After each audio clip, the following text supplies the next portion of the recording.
దేవుని పరిశుద్ధ గణనామానికి మహిమ కలుగునుగాక. క్రీస్తునందు ప్రియులారా, దేవుడు తన మహాకృపను బట్టి మనకు నూతన ఉదయకాల సమయంలో వేకుని రీతిగా ఆయన పాద సముఖంలో ఉన్నాం. ఎంత ధన్యత చూడండి. గడిచిన దినాల్లో ఎంతోమంది మన మధ్యలో లేరు, కానీ దేవుడు మనలను మాత్రం సజీవులుగా ఉంచి మనకు నూతన దినాన్ని బహుమానంగా ఇచ్చిన విధానం బట్టి ప్రభు ఉన్నతమైన నామమునకు ఘనత మహిమలు కలుగునుగాక. క్రీస్తునందు ప్రియులైన దైవజనులకు, స్నేహితులకు, విశ్వాసులకు, సహోదరి సహోదరులకు, ఈ కార్యక్రమాన్ని వీక్షిస్తున్న ప్రియ దేవుని బిడ్డలందరికీ కూడా మన రక్షకుడైన యేసయ్య ఉన్నతమైన నామంలో ఉదయకాలపు శుభములు మరియు వందనాలు తెలియజేస్తాను. బాగున్నారా? చాలా సంతోషం. రండి, ఈ దినం కూడా మేము ప్రేమతో ఆహ్వానిస్తుంటున్నాను. అనుదిన అభివృద్ధి ఉదయకాలపు ధ్యానాలైనటువంటి ఆధ్యాత్మిక కార్యక్రమంలో నాతో పాటు పాలుపోసులు కండి. వాక్యాన్ని ధ్యానించి దైవ దీవెనలు పొందండి. బైబిల్స్ దగ్గరలోనే కదా, తెరచి చూడండి. లేని పక్షాన్ని చదివిన మాట జాగ్రత్తగా వినండి, గ్రహించి వాక్యదానంలో పాలుపోసులు కండి. నేటి దిన ధ్యాన వాక్యంగా హెబ్రీయులకు రాసిన పత్రిక 12వ అధ్యాయము 2వ వచనం నుండి 2వ భాగాన్ని చదువుతా ఉన్నాను. విశ్వాసమునకు కర్తయు దానిని కొనసాగించువాడునైనా యేసు వైపు చూచుచు మన ఎదుట ఉంచబడిన పందెములో ఓపికతో పరిగెత్తుదము. దేవుడు తన పరిశుద్ధ లేఖన మాట మన కొరకు దీవించను కాక. తనలోంచి కన్ను మూసుకుందాం, ప్రార్థన చేద్దాం. మహోన్నతుడ, మహాగణుడ, సర్వాధికారి స్తోత్రాలు.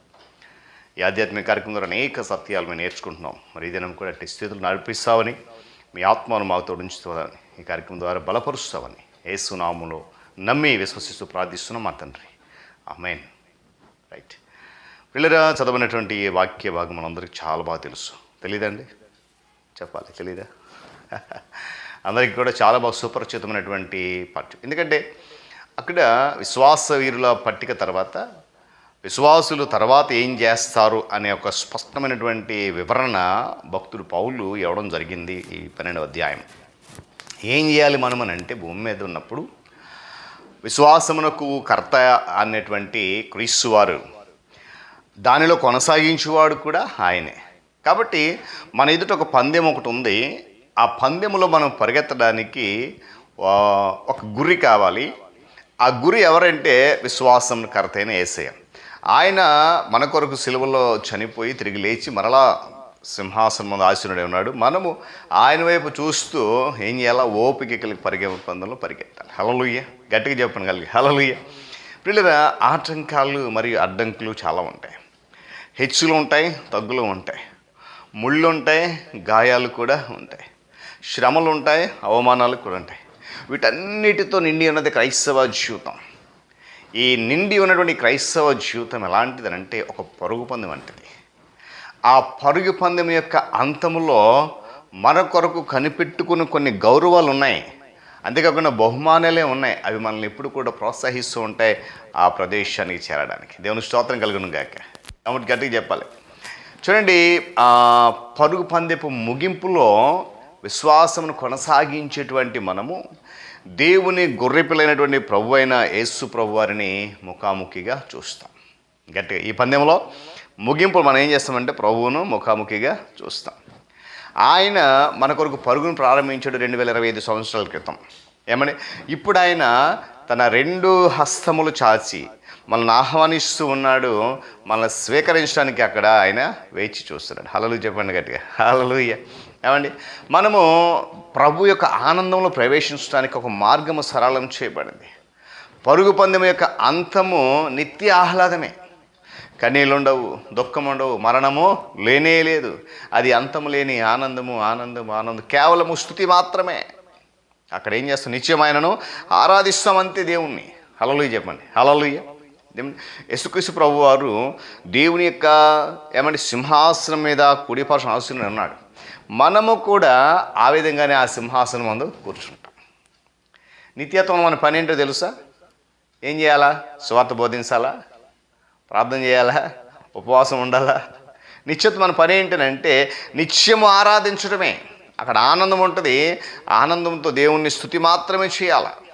గమనించాలి. ఉదయకాల సమయంలో ప్రియులారా, మన శుద్ధీకరణ అనేది సంపూర్ణమవుతుంది.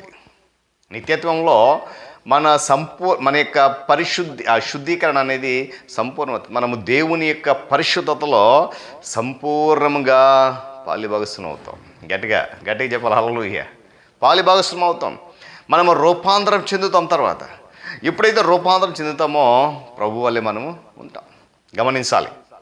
పాపం యొక్క ఉనికి నుండి, పాపం యొక్క పరిస్థితుల నుండి, పాపం యొక్క బంధకముల నుండి విడుదల పొందినందుకు మనం ఏం చేస్తామంటే అక్కడ ఆనందిస్తాం.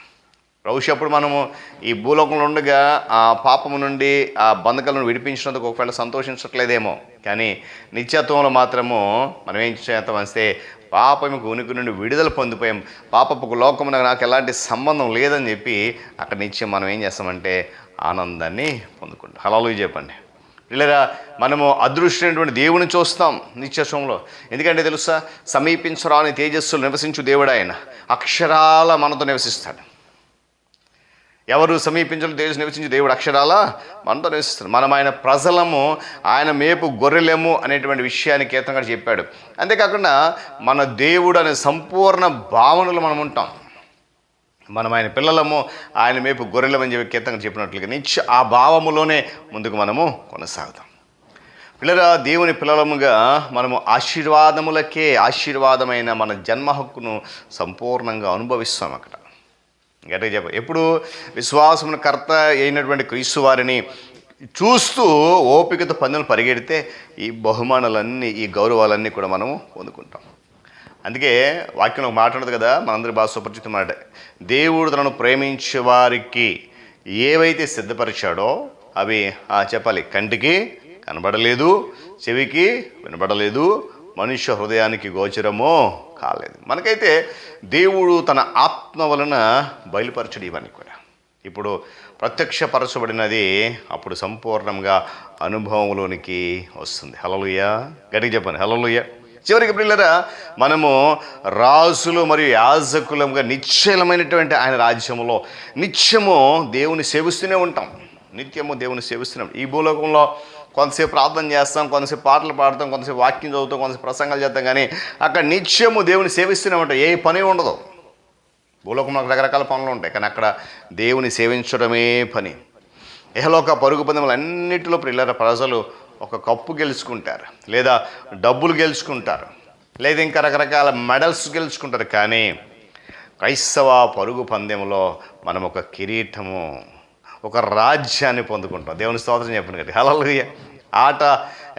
ఆటల బరిలో ఉన్నటువంటి పందెముల వల్లే విశ్వాస పరుగు పందెం ఒక పోటీ కాదు, కానీ ఒక ముగింపు. అది కేవలము ఒకరు లేక ఇద్దరు కాదు, అందరూ సాధించగలగడానికి దేవుడు మార్గము సరళం చేశాడు. కనుక ఈ ఉదయకాల సమయంలో పిల్లరా, విశ్వాసమును కర్తనడు యేసయ్య మనకున్నాడు, దాన్ని కొనసాగించేవాడు కూడా ఆయనే. కనుక ఆయన సింహాసనం మీద ఆస్తున్నాడే మన కొరకు వేస్తున్నాడు, తన గాయపడిన 2 చేతులు చాపి ఆహ్వానిస్తున్నాడు. ఆయన వైపు చూస్తూ ఓపికతో పరిగెత్తుదాం. ఈ గౌరవాలు, ఈ బహుమలన్నీ కూడా మనం సొంతం చేసుకుందాం. అట్టి కృపలో పరిశుద్ధాత్మదేవుడు మనందరినీ కూడా నడిపించునుగాక. తలలోంచండి, కళ్ళు మూసుకునండి, ప్రార్థన చేద్దాం. ఎత్తబడిన వాక్యం మన జీవితంలో ఫలించడానికి. మహోన్నతుడు మీకు వందనాలు.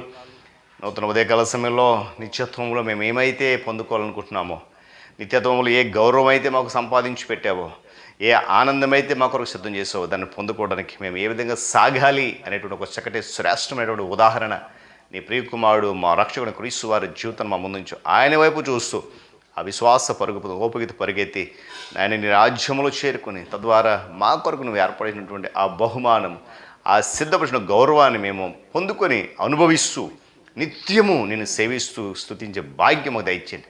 ఎత్తబడిన మాటలన్నీ కూడా వింటున్న బిడ్డలందరి జీవితంలో నూరంతలు ఫలింపచండి. ఈ కార్యక్రమం మరింత మీరు బలపరిచి అందరినీ ఆధ్యాత్మికంగా బలపరచండి, మేలుపరచండి. యేసు నామముని ప్రార్థనకి పెట్టుకుంటున్నాను మా తండ్రి, ఆమేన్.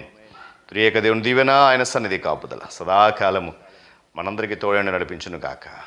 ఆమేన్.